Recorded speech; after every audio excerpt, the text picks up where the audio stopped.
I chose him without meaning to. And it cost me the one person who knew me better than anyone. She didn't even yell. Just disappeared. I still remember the exact sound her voice made when she found out. It wasn't a scream. It was way smaller than that. Almost polite. Like a question getting choked halfway through. I guess that's what keeps looping in my head. How quiet the betrayal was. Okay. So, for context, I'm 28, work in tech, live in a city I don't really feel part of, and about 6 months ago, I accidentally destroyed the only real friendship I ever truly trusted. Her name's Danny. Should have been Danielle, legally, but nobody really called her that. Even when we met at 19, mutual friends, college party, tiny burned-down couch in the corner, she introduced herself like it was already settled. I'm Danny. That's it. Take it or leave it. I took it. Took all of it, pretty much. Her version of generosity was sarcasm. Brutal honesty. She'd say things like, I'd throw you into traffic for the last red vine, but I'd feel bad and limp away beside you. That kind of person. And we became us. Not in the romantic way people always assumed. That was the thing with us. Everyone thought we would date, or should, and we never quite knew how to explain why we didn't. It just wasn't that. Maybe it was once, or could have been, but it felt truer to stay exactly where we were. Like anything more would have broken it. We lived together for a year after college, shared groceries, waterlogged umbrellas, awful dates. She once helped pull out a splinter in my foot with her tweezers, while I hissed like an angry cat. We laughed so hard she nearly dropped it inside the wound. She showed up when my dad got sick, stayed with me when I got ghosted by a guy I actually thought might be real. She remembered my mom's birthday when I didn't. She wouldn't let me shrink. And in return, I guess I made her laugh. I made her feel liked, in rooms where she felt like she didn't belong. She never said that out loud, but I saw it happen. She'd go quiet in certain spaces, and somehow I could always nudge her back. We fit, and I broke it. The way it happened was so impossibly dumb I still can't believe I let it go that far. But here it is. Danny had a little brother, Mark. Technically half-brother, different dads, but she raised him more than their mom did. He'd come visit sometimes during college breaks. Back then he was skinny and twitchy, and lived inside oversized hoodies like a defensive strategy. Fast forward a few years, he grew up. Finished up grad school. Moved to the city. Somehow developed a jawline when no one was looking. We reconnected at the small birthday party Danny threw for herself last fall. And I don't even remember there being a switch that flipped. It just happened. We started messaging. Long messages. Then late messages. Then phone calls. Then dinner, just the two of us.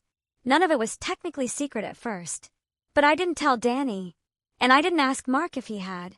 We just kept it in this floating stage of not naming it, not defining it, until by the time it had weight, it was too late to carry it toward her honestly. I should have told her.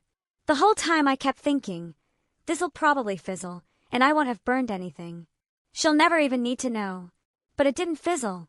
It clicked. He got me. Not in spite of Danny, not because of her on his own. And he made me feel safer than I realized I'd been needing to feel.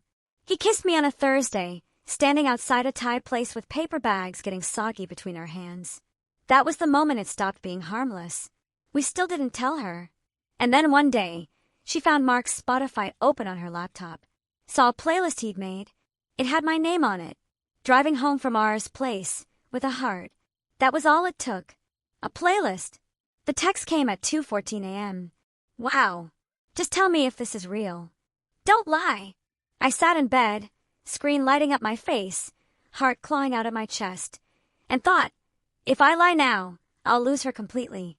So I didn't. I called her. She didn't even say hello. Just, how long? I told her. 3 months. There was silence. Then the sound, the one I told you about. Not an explosion. Just this snap.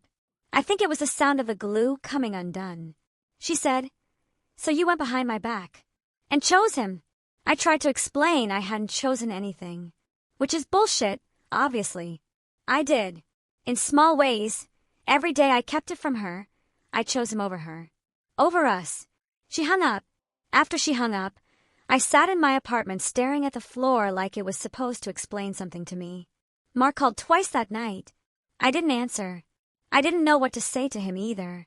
He hadn't done anything wrong, exactly. Not in isolation. But together we betrayed her. Quietly. Painlessly almost. The worst kind of betrayal. One that slips in sideways, without blood or yelling, just silence and soft guilt. The next few days felt like walking through dust. Everything settled into this strange, muted stillness. I didn't go to work. I didn't check Instagram. I ignored the group chat because I didn't know who had heard what, and I didn't want to explain it 100 different ways. Danny didn't text again. I thought maybe she needed time. Space. I kept telling myself that she'd come around, she'd ask to talk, and I'd get to fix it. I started building a speech in my head for it. Admissions. Apologies. An ending that might not bring things back, but at least put them down with some dignity. But she didn't come back. Not a call. Not a message. 2 weeks passed, and I finally saw something on her story, just a picture of oat milk in her cart at Trader Joe's, with a dumb caption about being tired of pretending she wasn't lactose intolerant. I watched it 20 times like it was a coded message. It wasn't. I think that's when it really hit me. She wasn't waiting for me. She was moving without me. Mark and I saw each other a couple times after that. Still kept things quiet. Still danced around words like relationship. I think we were both just trying to survive the gap Danny had left behind.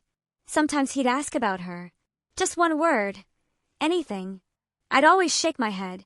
One night, about a month later, he came over and sat on the edge of my couch like the cushions weren't stable. He said, "You know she barely talks to me either, right?" I nodded.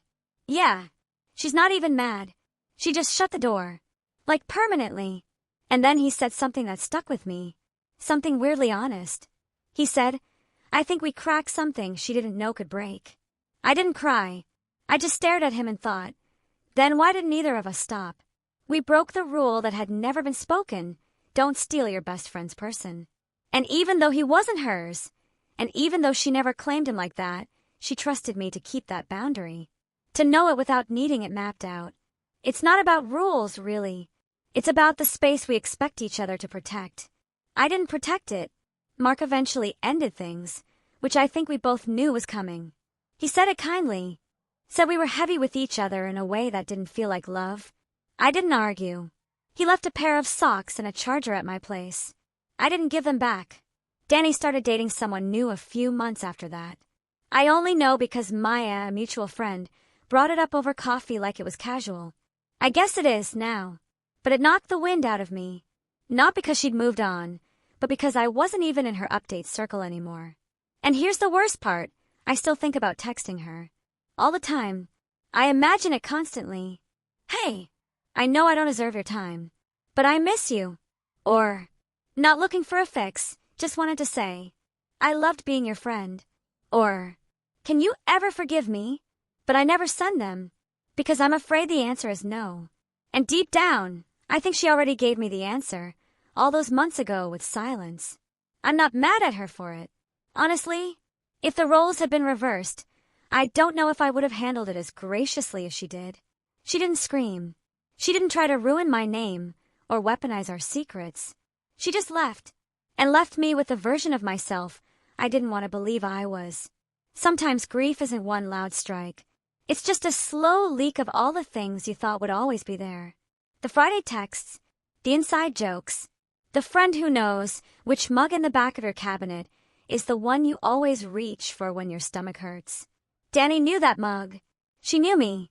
And I gave that up for what? A maybe. A maybe that didn't even last. It's not a story with villains. Just weak moments. Poor choices. And consequences that don't come with a reset button. People always talk about losing love like it's the worst thing. But honestly, losing a friend like Danny, that's what haunts me.